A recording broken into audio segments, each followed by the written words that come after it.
Hello everyone, I'm Vero of Sacred Crystals. Welcome. I'm going to do a little tutorial for you today on smudging. Smudging is the art of cleansing your space with smoke, and there is a whole ritual around it. There are different aspects to bring in, so I thought I'd teach you basic and traditional. Basic smudging, you always want to have something that won't burn that you can put your smudge in when you're done. When you use it, you just burn a little bit. It's not going to burn the whole thing up. The smoke feeds on the energy. For a basic smudge of your house, you're just going to light. I love these torch lighters. Light your smudge on fire. There you go. Ooh, see that good smoke coming off of it? I always say a mantra. Mine is, I honor all that is, but only those of the light may stay. As you are going around your house, I honor all that is, but only those of the light may stay. Every shaman will tell you something different, their way of doing it. Trust yourself, because you are a divine being connected to all that is, and you know the right way for you. So, for example, when you're smudging, if you feel like you miss some energy in the corner, then go back to the corner. It's fine. Some people will say go clockwise, use a feather. Some people go counterclockwise, don't use a feather. Open all the doors. There's so many different ways to smudge, but truly all that matters is what is right for you. What matters is that it's your ceremony and you're trusting your higher self, because we are all divine beings connected to all that is. Trust yourself. If I could get one thing through to everybody who listens to me, it would be trust yourself. All right? So the smoke will cleanse the space. Be careful for practical things, like too much smoke will set off your fire alarms. So you want to be sure that you're not using too much. That's one reason to open windows. Some people open windows so that the negative energy can leave. I believe it gets transmuted, so it doesn't matter if your doors are open or not. But that's my belief. You've got to trust your beliefs, because you are a divine being connected to all that is. Hello, little bird. Hi. All right, so now if you were doing your house, you go around the house, and once you're done, you let your sage bundle sit in the dish. Make sure that this would be on a coaster or something, because the bottom of this does get hot. And you would set it on a dish and just allow it to go out. Now, if it continues to burn, chances are there's still negative energy. So you want to let it burn, let it go out itself. You never want to stamp it out like a cigar, because that makes it much harder to relight. Just let it go out on its own. As long as there's no wind, like an air conditioner vent blowing on it, or a breeze from outside, it will eventually go out and you'll be left with a bundle. Your bundle will last you quite a few smudges. If you wanted to get a little more technical into the ritualistic ceremony side of smudging, what I'm holding in my hand is an abalone shell.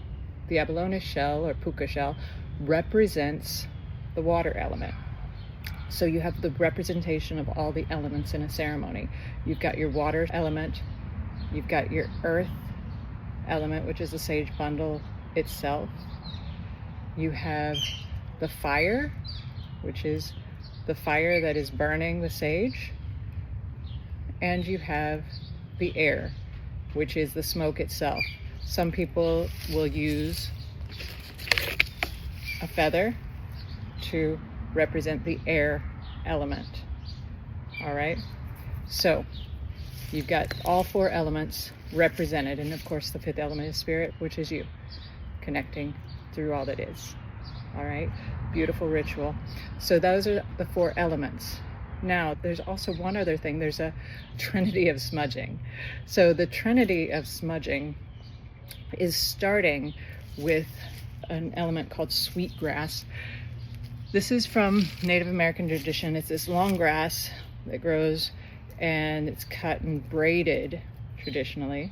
So you can see the pretty braids. Yeah, this is sweetgrass. It also has a sweet smell. So with your sweetgrass,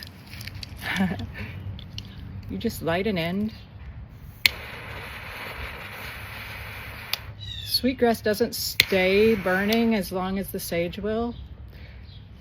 It tends to go out, but it's like calling in everything. So when you burn the sweetgrass, you're literally calling everything to center. And sometimes you feel the fairies, sometimes you feel like the energy of all the things.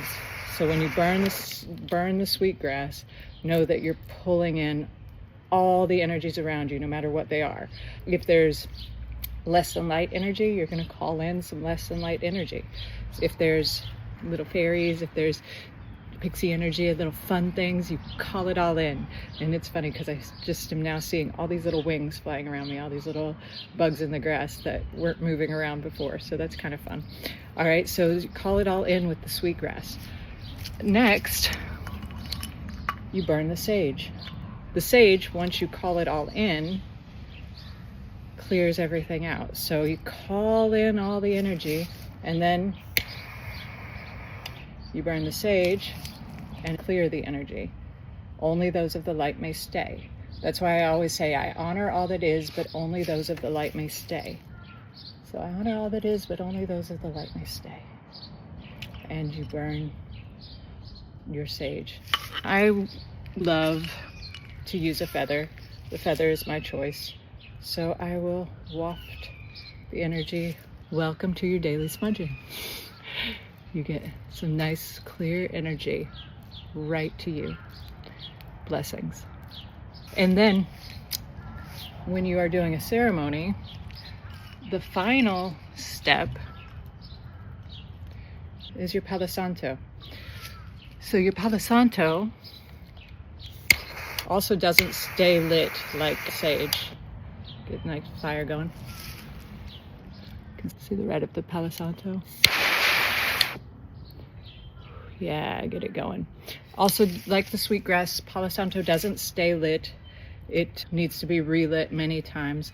But the fun thing about Palo Santo is it's a super high vibration energy. So you draw it all in, you clear it all out, and then Palo Santo starts the party. Palo Santo raises the vibration and it just makes everything feel amazing. And the smell of it, I can't get enough of this smell. It's often used in ceremony by a shaman to bring you to a different space. A shaman, rather than saying, oh, you poor thing on your journey, will just use a little smoke if you're going down a road that maybe it doesn't serve. Just use a little smoke to change that direction a little bit. So that's what the Palo Santo is for, raising vibration. It's such a high vibration, you could use it all by itself if you wanted to clear your house. It's just part of the ceremony.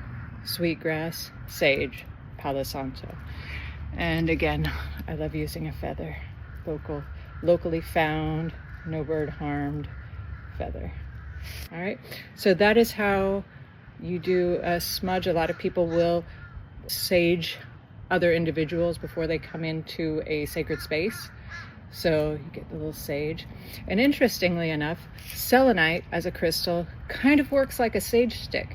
So if you have trouble with smoke, you don't like the smell, you can get selenite and use it the same way. I walk around with the selenite in the stores because we're in shopping malls and we aren't allowed to burn things. So I will walk around with the selenite and clear the energy. So, long story short, that's how you smudge. I look forward to your comments on what you do or what you think could be better or your additions to your own rituals. I'd love to hear it. Blessings, everyone. Thank you so much for tuning in. Namaste. Aho. Blessed be in the arms of the cosmic beloved.